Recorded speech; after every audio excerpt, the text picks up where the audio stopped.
Hello guys, കുറച്ച് നാളായല്ലേ video ഇട്ടിട്ട്. അതിന് കാരണം ഞാൻ ഈ വീഡിയോ പറയാം കേട്ടോ. ഞങ്ങൾ അനുസരിച്ച് പോവുകയാണ്.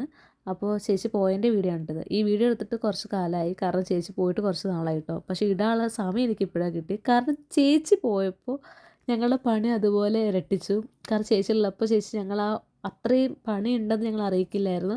ചേച്ചി അത്രയും സപ്പോർട്ടീവായിട്ടാണ് ഞങ്ങളുടെ കൂടെ നിന്നിട്ടുണ്ടായിരുന്നത്. ഞങ്ങൾക്ക് അത്ര ബേർഡനായിട്ട് ഒരിക്കലും ഒരു കാര്യം തോന്നിയിട്ടില്ല. മറ്റ് ഇൻചാർജുകൾ എങ്ങനെയാണ് ഞങ്ങൾക്കറിയില്ല, പക്ഷെ ഞങ്ങളുടെ ഇൻചാർജായിട്ടല്ല, ഞങ്ങളുടെ സ്വന്തം ചേച്ചിയായിട്ടാണ് ഞങ്ങളെ നോക്കി. ആ ചേച്ചി പോയതിൻ്റെ കഷ്ടപ്പാട് ഞങ്ങളിപ്പോൾ അനുഭവിക്കുന്നുണ്ട് ഒരുപാട്. പക്ഷേ എനിവേ ചേച്ചി പോയി, ചേച്ചിയുടെ ഫ്യൂച്ചർ നോക്ക്. എനിവേ ചേച്ചി പോകുമ്പോൾ പോലും ഞങ്ങളെ പറ്റിയാണ് പറഞ്ഞത്. അത് കേൾക്കാട്ടോ എന്താണെന്ന്. എന്റെ പിള്ളേരെ നന്നായിട്ട് സപ്പോർട്ട് ചെയ്യണം, അത് മാത്രമേ എനിക്ക് പറയാനുള്ളൂ. എല്ലാരും സപ്പോർട്ട് ചെയ്യണം, സപ്പോർട്ട് ചെയ്യാം. സിസ്റ്റർ പോയി ഇവരൊന്നും പറയാൻ പാടില്ല. ഇവിടുന്ന് പോകുമ്പോൾ പോലും ഞങ്ങളെ പറ്റിയാണ് ആലോചിച്ച്. എന്തായാലും ഞങ്ങൾ ചേച്ചിനെ ഒരിക്കലും മറക്കില്ല. അപ്പം അത്രേ ഉള്ളൂ ഇന്നത്തെ വീഡിയോ. ബായ്.